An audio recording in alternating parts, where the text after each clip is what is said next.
Вот, ребята, вы каждый раз выходите из квартиры, спускаетесь по лестнице, слышите уже из подъезда, как там где-то кричат дети, играются в песочнице, но здесь ничего этого нету. Сейчас я выйду на улицу.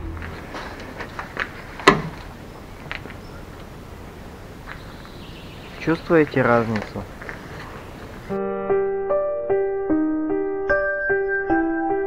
Сегодня ты увидишь, как выглядят заброшенные квартиры припятчан в городе Припять спустя 35 лет после аварии на Чернобыльской атомной электростанции.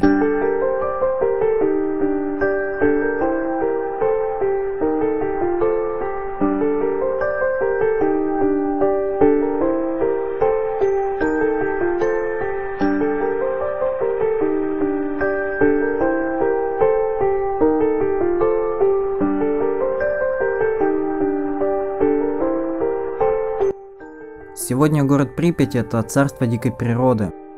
Вот уже на протяжении 35 лет он заброшен и считается мертвым. Но на самом деле жизнь в Припяти продолжается. Граффити животных на стенах тут нарисованы неспроста. В городе живет лось, лысь Сёма и Микита, также стая диких кабанов.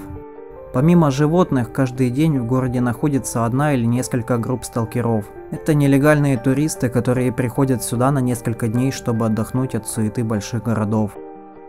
Помимо сталкеров, по улицам города каждый день ходят экскурсионные группы и ездят автомобили. Хоть это не совсем привычный ритм жизни для города, но она тут продолжается. Заброшенные дома спрятались за стеной деревьев. И уже на протяжении 35 лет они верно ждут своих хозяев. В каждом году 26 апреля, в день катастрофы на атомной станции, припятчане возвращаются в свой город, чтобы вспомнить свои молодые и счастливые годы в этом красивом городе атомщиков. Всего в Припяти построено 160 домов, а в количестве квартир их около 14 тысяч. На момент аварии в Припяти проживало 50 тысяч жителей. Я предлагаю сегодня пройтись вместе со мной по некоторым квартирам заброшенного города и своими глазами увидеть, что бывает, когда в городе начнут работать мародеры. Кстати, одну из квартир, где жили мародеры, я нашел в крайнем походе, и об этом будет еще одно видео. Мародеры сделали свою работу на славу, и это в плохом смысле этого слова. В городе не осталось ни единой целой квартиры, где сохранилось хотя бы что-то из вещей бывших жителей. Добавим сюда работы по ликвидации аварии в 1988 году, когда из квартир выкидывали личные вещи и свозили их на могильники. Это делалось с целью не допустить массового мародерства. В домах оставили только габаритные предметы, шкафы, стенки, пианино, кухонную мебель и прочие предметы. И в результате мы имеем почти абсолютно пустые комнаты в квартирах.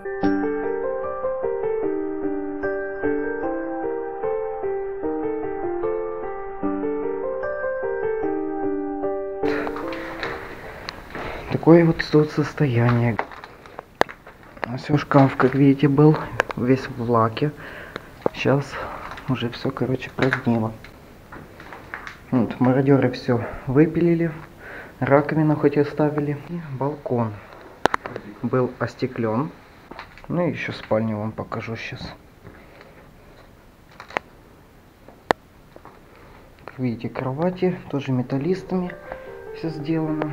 160 домов и почти 14 тысяч квартир, и абсолютно все имеет такую картину. Стенка, диван, зачастую попадаются абсолютно пустые комнаты. Исключением, наверное, будут проекты Полесских, и как я упомянул ранее, я отношусь положительно к таким работам. Но это лишь мое мнение, и хотелось бы услышать мнение бывших жителей Припяти. Попрошу припятчан, которые смотрят, написать в комментарии ваше мнение по поводу реставрации в городе. К сожалению, апартаменты в Припяти выглядят печально, однако недалеко от города расположен поселок ПМК, который относится к селу Новошепеличи. Тут я бывал лишь раз, но сохранность квартир меня поразила. ПМК находится в непосредственной близости к городу Припять. Здесь преимущественно пятиэтажная застройка, ничем не примечательные здания, как может показаться на первый взгляд. Но вот вид внутри может сильно удивить. Почти в каждой квартире на ПМК можно найти холодильники и множество личных вещей. Одежда, игрушки – все это находится на своих местах, хоть и в таком беспорядке. В Вследствие того, что тут не проводилась дезактивация помещений, радиационный фон в квартирах находится в пределах 30-40 микрорентген в час. Местами можно найти сильно зараженные радиацией вещи.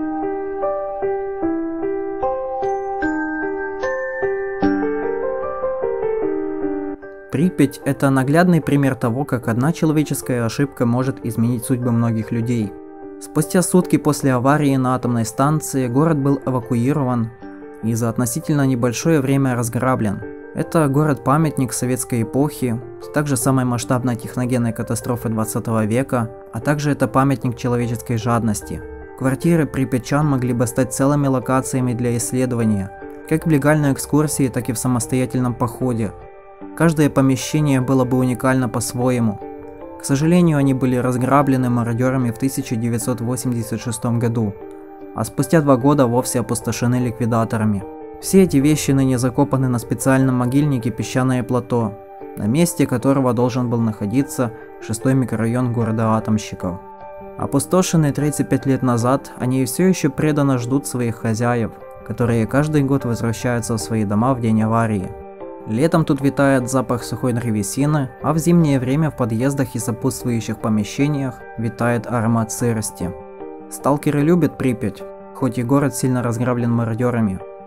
Царящая тут атмосфера еще долго будет заставлять нас возвращаться сюда снова и снова. На этом ролик подходит к концу.